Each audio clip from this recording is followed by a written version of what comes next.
Hello everyone, this is Jotto, bringing you the HearthStone Weekly, bringing you the top decks, bringing you the top cards. Yes, the sideboard tech is taking a bit of a hiatus for this week, because I didn't get as much sideboard information, so I'm going over two cards which are pretty much everywhere in the metagame right now. Sort of explain why they're good, why they're played in a lot of decks, things like that. So, without further ado, let's get started, shall we? Top 8 Mana Rise Tournament on the NA. First place, Luigi's. Second place, Luthlol. Third place, Draconic Rage. Fourth place, Jotto. And fifth place tie, Protec, Jasky, Strunk Open, and Muffins. On to the EU top 8. First place, Timbolt. Second place, MKR3. Third place, Teed. Fourth place, I'm Wicked. Fifth place, tie, Double R, Spitfire, Noise, and Zerto. On to the top 4 decks from NA. We had the full 4 this time. So, we had Luigi's and his Warlock aggro deck. We had Luthalol's Paladin midrange deck. Draconic Rage's Mage Control. And my deck, the Argent Druid. Now, the reason this has a special name is because I came up with it, so I had time to think of one. This is something which, if people want to give me special names for their decks, by the way, by all means, put it in an interview or something and get it to me, and I'll put it down for a special name in the actual weekly. So, on to the first place. Now, this is a Warlock aggro deck. Nothing new about the archetype itself, however, this had some interesting sort of techs in it that I'm going to go over. Things like Flame and Voidwalker were obviously there. Knife Juggler, pretty standard in these kinds of decks. But the interesting things were things like Elven Archer, pick off 1-drops, help with Fairy Dragons to some extent, get rid of pesky Divine Shields. Sylvanas Windrunner helps with those control decks and mid-range decks. You still had the Ventricle Mercenary, Argent Commander, pretty standard stuff. Less spells in this deck, no Shadow Bolts. Very minion heavy, very focused on life tap and minions. Much more minion centric than most Warlock aggro decks. Now, second place, a Paladin mid-range deck. Now, Paladin's been pretty much everywhere. There weren't any last week. However, this week, I can say from playing in this tournament, there were tons of them. I played in, I think, 5 games in a row. I played Paladins. Luthalol was the one who beat me. But 5 Paladins in a row. Luthalol, however, was playing a very unique variant. Most of the Paladins were playing full control or full aggro. He was playing a much more mid-range deck. You had some of the early stuff, an Ironbeak Owl, Knife Juggler, Fairy Dragon, Argent Protector, standard combinations of Divine Shielding and just combo-centric. Interesting techs like Arcane Golem and Imp Master, and Abomination, Argent Commander as a one-of. We had a lot of sort of mid-range stuff. We even had a Ragnaros to top out things in the endgame. A lot of one-ofs in this deck. This is something which is very common in Paladin decks, is playing one-off of a lot of things. Noble Sack, Consecration, one of the few 2-ofs in the deck, very important, and they are the main spells. Other spells to look out for are things like Lay on Hands, Blessing of Kings, Divine Favor for draw power, with weapons sort of supporting the deck in True Silver and Sword. On to the third place Mage Control deck from Draconic Rage. Now, Mage Control has not been doing particularly well recently, so it's interesting to see a Mage Control deck make it this far. So, Mage Control is largely about the spells, so I'm going to go over them first. We have Mirror Image to stall, Frost Nova, Frostbolt, really do get things rolling, get those freezes going, stop them from attacking you while you burst ahead with Arcane Intellect. Same with Cone of Cold, Ice Barrier, Ice Block. All function the same way. How do you kill the board though? You have Blizzards and Flame Strikes. How do you kill your opponent? Fireball, Pyroblast, along with Baron Geddon, Alexstrasza, Argent Commanders. These are win conditions. You Alexstrasza them, pretty much GG if they don't win within the next couple turns, because you just Pyroblast them, attack, or if they remove it, Pyroblast and wait for the Fireball next turn. It's pretty much over. Onto the Argent Druid deck. This is an archetype that I randomly came up with while doing dailies, actually, weirdly enough. But this deck is a very aggressive beatdown deck. It has 4 1-drops in both Lepronome and Worgen Infiltrator, getting that early start. Lots of 2-drops and 3-drops, pretty standard with aggro decks, Shattered Sun Cleric, Harvest Golem, some cantrips. One Spellbreaker, you need that silence, man. You get over a lot of things. Azure Drake is Cantrip City. It's just one of the best ones ever. The reason it's called Argent Druid, however, is because between Druid of the Claw, Argent Commander, Swipe, Star, and Starfire, it effectively makes 8 different Argent Commanders. Very bursty, late game, top decking any one of those cards is a straight burst to the face. And that is why this was a very difficult deck for people to deal with, because it's a very different approach. Most people would use their Argent Commanders as removal. This deck sort of prefers using them as burst damage, so people don't quite expect it. They play their Azure Drake, you walk past it instead of killing it, they get very confused. And that is why it did well, especially against these control decks. So, on to the EU decks. We had Tim Bolt's Rogue Aggro deck, MKR3's Mage Aggro deck, TD's Druid Ramp deck. This was a full ramp deck this time, and I'm Wicked's Rogue Cantrip Aggro. I'll explain the difference later. So onto the first place deck. This was reminiscent of the last week's decks, however this was a different approach. It was influenced by the previous ones, as he stated in his interview. However, it was influenced. It wasn't actually, the idea did not originally come from last week. That's why it has things like Chillwind Yeti, Sylvanas Windrunner, still playing one Gnomish Inventor, not the full cantrip set though. Still has the Assassinate, things like that. One more spell, but still very minion-centric. Slightly more focused on the mid-game as opposed to the sort of early game with a lot of cantrips. This was a lot more about beat-down early game.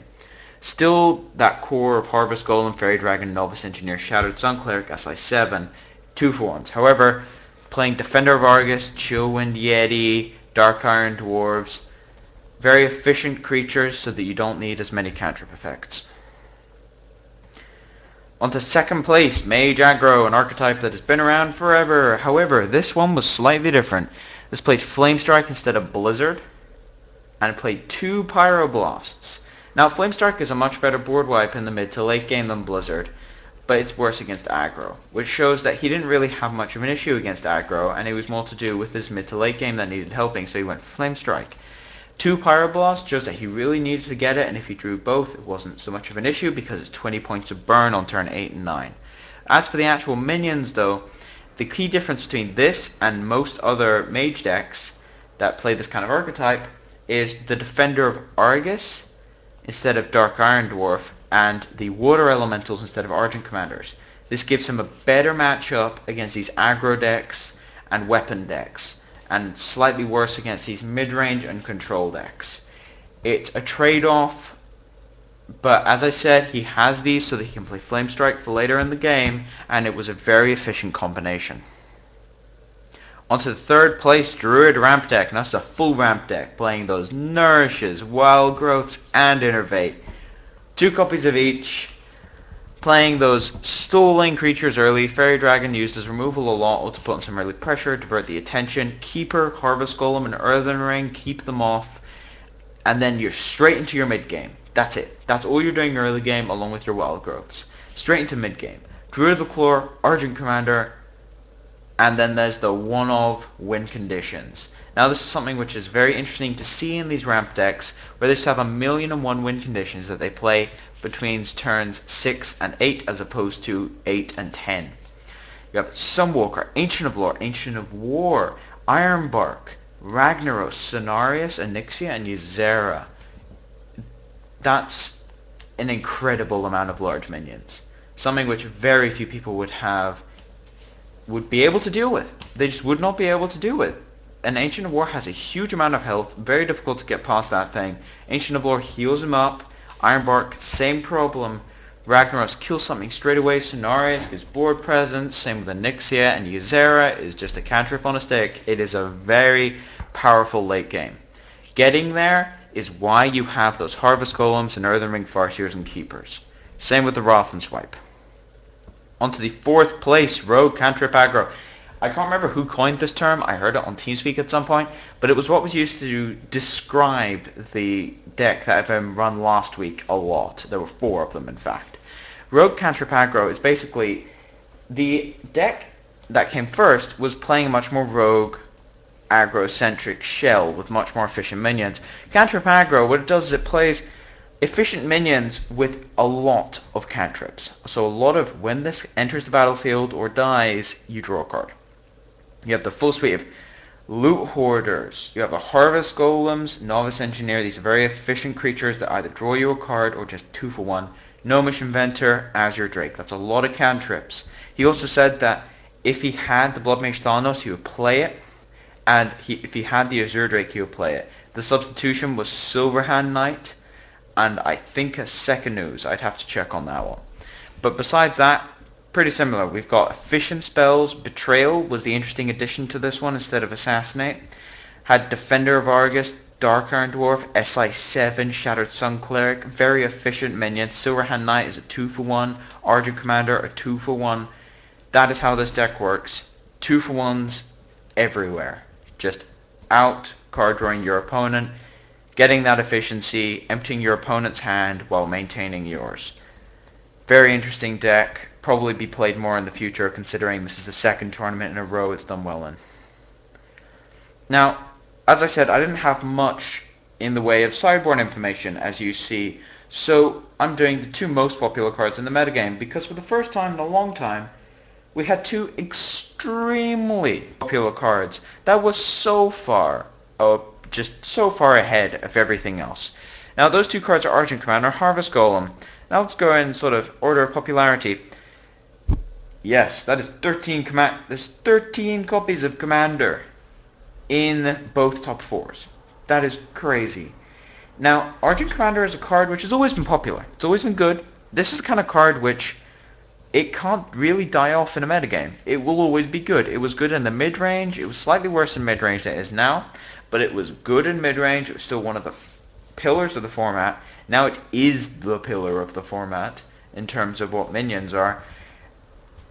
And you can't really be surprised. It's a 4/3 with charge for 6 that 2 for 1s. It just kills something, pops its Divine Shield, then has to be removed. It's a 2 for 1 on a stick, good removal, good burst damage, helps with finishing things, helps with dealing with taunts, helps with just dealing that bit of extra damage, can be buffed, bounced with Brewmasters. It's an amazing card. It should be in pretty much every deck. It's good in aggro as a finisher. It's good in control as a removal spell or a win condition. It's good in mid-range because it just gets the beats done. It's pretty much good in every metagame and in every deck. It is a very powerful card, arguably the most powerful card in the game, debatably. Definitely the most powerful 6-drop in the game. We'll have to see where it goes from here, but I'm expecting this to become more and more popular as people realize just how powerful this 4/3 for 6 is. Now, onto Harvest Golem. Now, this is a card that broke out recently. It went from 1 copy to 5 to 10 in 2 weeks. That's really impressive. That is incredibly impressive to go from 1 copy to 10 in 2 weeks. Now, why is this here? The main reason this is here is because Scarlet Crusader is, as I said in the set review with Noxious, a couple of weeks ago, Scarlet Crusader was better than this in pretty much every single way. Why? Because none of the heroes could deal with it well. And then Paladin became popular, and Mage, and Druid is coming back a bit, and Rogue is around. You can't play that Divine Shield anymore because it just gets pinged off and killed. Harvest Golem doesn't die to any of this stuff. It is also an incredible anti-control card. Shadow Word Painted, by all means, I still have a 2/1. It is an amazing anti-control card. In control, it stalls out. In mid-range, it brings the beats early. In aggro, it is a persistent minion that just doesn't want to die. This is what makes these cards popular, is the fact that they are played in every single archetype. Harvest Golem is starting to show as sort of the 3-mana Argent Commander. It's the 2 for 1 on the stick, and it does its job pretty consistently in every single deck. It's the 3-mana Argent Commander of the format, and these 2 cards are going to be in a lot of decks. I would expect to play against a lot of them. You have to be able to deal with these cards, otherwise your deck will not do well in competitive play, especially Argent Commander. Harvest Golem, people are still catching on to it, but Argent Commander is everywhere. In fact, If you go into a game and play with Argent Commanders, you will notice that Argent Commander's most likely target as a kill is another Argent Commander. It's fairly ridiculous, and the rest of the kills are probably Azure Drakes. But Harvest Golem, and yes, I know there's a typo. I always get one. There's always one typo. Last week it was Fron as opposed to from. This week it's Harvest Golem. You know, at some point the funny thing is, I always spell check these weeklies. I spell check them, and I always miss something. And this week it's Harvest Golem. Ah well, it was on the last part of the weekly as opposed to the middle of it from last time. But anyway, so currently state of the metagame is very aggro-centric. It's very aggro-centric. There's a bit of control, a bit of ramp. Ramp is more of a mid-range deck. But we had a lot of aggro decks, with 1 or 2 control decks and 1 or 2 mid-range decks. The metagame is fairly healthy at the moment, to be honest. There's just a lot of classes missing. In terms of archetypes, the game is fairly balanced. But in terms of sort of classes, not so much. And the reason for this is the format is so fast. You may think that's weird if you say the healthy format comprises of control and mid-range. The reason it's so fast is because control decks put the aggro player or the mid-range player under a lock much faster, and they kill them much faster in 1 or 2 turns.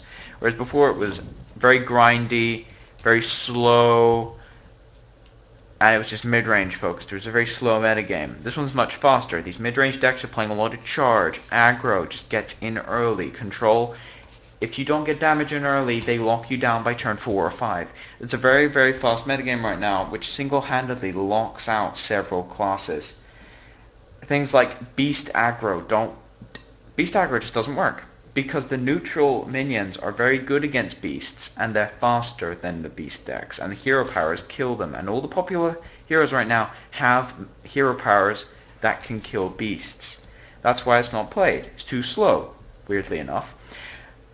Priest is very slow right now. That's why it's not making these top 4s that often. It's very slow deck. It just gets beaten down very easily. Same with Warlock. If you're not playing Warlock aggro, Warlock Control is a very difficult deck to play at the moment because the metagame is so fast. I expect that with the patch coming out, it'll slow down a bit because they're probably going to nerf some of these aggro minions. But we will have to see, especially with the nerf to Mind Control, more people might want to go to mid-range and control decks if they nerf all the aggro minions. But as for now, if you like the content, please subscribe. If you have any feedback, you can comment in the section below. If you want to come chat to me, you can come on Teamspeak. The Teamspeak channel has changed. It is no longer HearthStonePlayers.com. It is in fact ManaGrind.com is the Teamspeak address. I will put that in the description instead of the ManaGrind info link that I normally have there. But as for now, this has been Jotto, signing